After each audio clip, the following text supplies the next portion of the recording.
Pant cutting करेंगे। ठीक है, तो दोस्तों यहाँ पर देर ना करते हुए वीडियो को शुरू करते हैं। हमने यहाँ पर कपड़ा लिया है 1/20 और जो इसकी सीधी साइड है वो अंदर है और जो उल्टी साइड है वो हमने बाहर की साइड में रखी है जिस पे हम निशान लगाते हैं।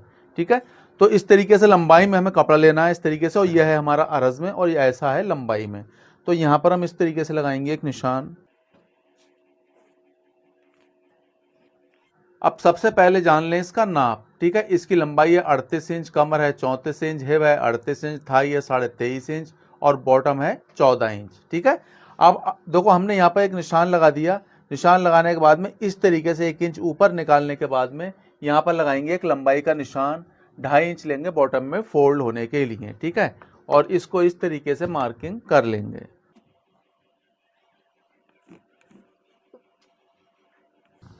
मार्किंग करने के बाद में ठीक है, अब इसकी जो हिप है वो है 38 इंच 38। अब यहाँ पर 38 इंच का 4 भाग 1/4 हो गया 9.5 इंच। तो हम यहाँ पर 9.5 इंच पे इस तरीके से निशान लगा देंगे।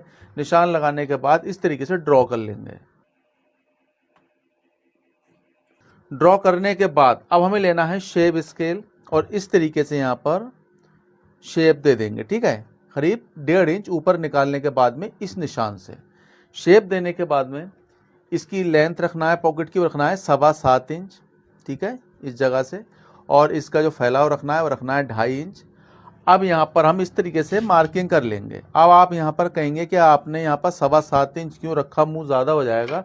ऐसा नहीं है, हम 1.25 इंच पे यहाँ से टाँकी बांधेंगे और टाँकी से नीचे को 6 इंच पे एक टाँकी और बांधेंगे। ठीक है, हमारा जो मुंह रहेगा वो 6 इंच का रहेगा पॉकेट का। अब यहाँ पर बात करते हैं थाई की। थाई है 23.5 इंच, 11 दूनी 22, 23, 23.5 यानी कि 12.25 इंच पे हम यहाँ पर निशान लगाएंगे 23.5 का हाफ। देखो 23.5 का हाफ 12.25 इंच, 12.25 का हाफ 6 इंच में 1 सूत कम। ये है हमारा सेंटर का निशान। और फलाई की गोलाई के लिए लेंगे हम 2.25 इंच। ठीक है, इस तरीके से। और यहाँ पर ये वाला हमारा निशान है, ये हो गया हमारा क्रीज यानी कि सेंटर का निशान। कमर है हमारी 34 इंच। ठीक है, यहाँ पर लेंगे हम सिलाई मार्जिन 34 का 4 भाग 1/4 कर रखेंगे, वो होता है 8.5 इंच, और आधा इंच और लेंगे सिलाई मार्जिन। ठीक है, अब देखो हमारा यहाँ पर इस तरीके से मार्किंग कर लेंगे। ये वाली मार्किंग करने के बाद यहाँ दे देंगे गोलाई। गोलाई देने के बाद यहाँ पर हम 2.25 इंच पर रखेंगे फलाई, जहाँ से हम अटैच करेंगे वहाँ पर निशान लगाएंगे। और यहाँ पर हम आधा इंच देंगे सामने को डाउन, यानी कि सामने को डाउन करेंगे हम आधा इंच, ये इस प्रकार। ये देखिए। ठीक है, यहाँ पर आप चाहें तो 1.25 इंच भी कर सकते हैं। ठीक है, अगर इससे ऊपर होता तो मैं 1.25 इंच करता, मगर आप इसमें 1.25 इंच भी कर सकते हैं और आधा इंच भी कर सकते हैं। अब बात आई यहाँ पर बॉटम सेंटर में निकालने की। तो हमने यहाँ पर जो हमारी थाई है वो 23.5 का हाफ रखा है हमने 12.25 इंच। तो यहाँ पर भी हम रखेंगे 12.25 इंच। ये देखिए 12.25 का हाफ 6 इंच में 1 सूत कम। अब ये भी हो गया हमारा क्रीज यानी कि सेंटर का निशान है ये वाला। ठीक है, आप चाहें तो इन दोनों को इस तरीके से मिला भी सकते हैं, ये इस तरीके से। ठीक है, वरना यहाँ पर जरूरत पड़ती है और यहाँ जरूरत पड़ती है। बॉटम है इसका 14 इंच, 14 का यहाँ पर हम करेंगे चौथा भाग, तो हो गया 3.5 इंच। यहाँ पर भी 3.5 इंच। ठीक है, तो 3.5 इस क्रीज से इधर हो गया, 3.5 इस क्रीज से इधर हो गया, टोटल हो गया यहाँ पर 14 का हाफ 7 इंच। अब हमें लेना है यहाँ पर के शेप स्केल और इस तरीके से लगाना है निशान।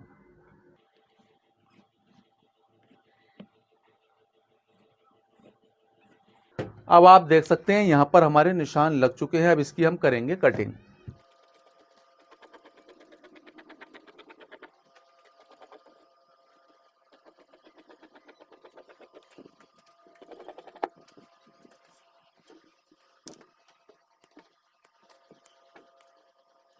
अब दोस्तों यहाँ पर हमने अपने सामने को कट कर लिया है। कट करने के बाद यहाँ पर कट लगा लिए हैं इस जगह जहाँ जहाँ हमें कट लगाने की ज़रूरत है।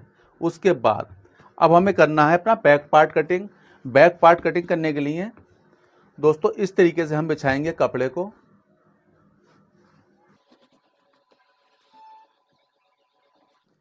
इस तरीके से कपड़ा बिछाने के बाद में ठीक है, यहाँ से देखो इस सामने से करीब जो हमारा कपड़ा है वो कितना है मैं नाप के बता दे रहा हूँ आपको। ठीक है, क्योंकि मैं तो यहाँ पर आइडिया से बिछा देता हूँ क्योंकि मुझे इतना आइडिया हो गया है। तो यहाँ पर है करीब हमारा 3.5 इंच।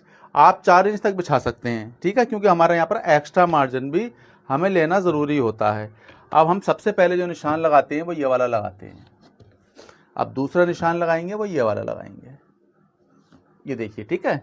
अब उसके बाद में नीचे लगाएंगे 1.25 इंच पे, और थाई पे लगाएंगे फिटिंग की पैंट में 2.25 इंच पे, और बाकी हमारा एक्स्ट्रा मार्जिन रहेगा, ठीक है। अब बात करते हैं यहाँ पर अपने हम सामने से बैग कितनी उठाएं, तो ये है हमारा सामना। यहाँ से हम जो बैग उठाएंगे वो उठाएंगे 1.5 इंच, ठीक है, और यहाँ पर इस तरीके से मार्किंग कर लेंगे। अब दोस्तों यहाँ पर बात करते हैं कमर का चौथा भाग लेने की, ठीक है। बैक पार्ट में भी हमें चौथा भाग लेना होगा, तो यहाँ पर लेंगे सिलाई मार्जिन। चौथा भाग हो गया 34 इंच कमर का 8.5 इंच, ठीक है। 1 इंच लेंगे बैक पार्ट में जो प्लेट डालते हैं, और हम 2.25 इंच लेंगे यहाँ पर सीट जुड़ाई के लिए।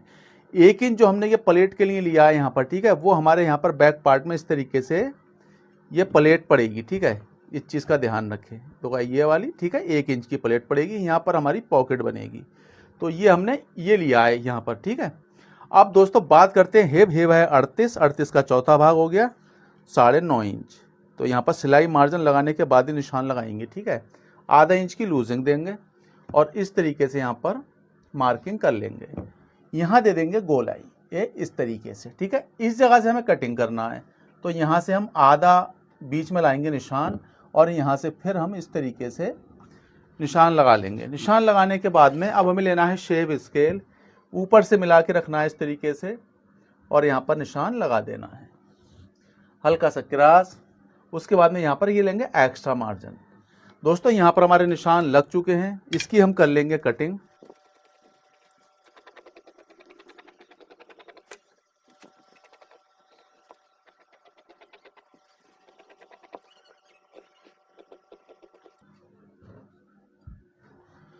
तो दोस्तों यहाँ पर हमारी पैंट कटिंग हो चुकी है। पैंट कटिंग करने के बाद यहाँ पर हमें कट लगाना है, और यहाँ पर एक छोटा सा कट लगाना है, ठीक है। वीडियो आपको कैसी लगी प्लीज़ कमेंट्स करके बताएं। वीडियो आपको अच्छी लगे वीडियो को लाइक करें, शेयर करें। अगर आप यूट्यूब चैनल पर देख रहे हैं तो हमारे चैनल को सब्सक्राइब करें, और फेसबुक पेज पर अगर आप हमें देख रहे हैं तो हमारे पेज को फॉलो करें। मिलता हूँ आपसे नेक्स्ट वीडियो में। Thanks for watching this video.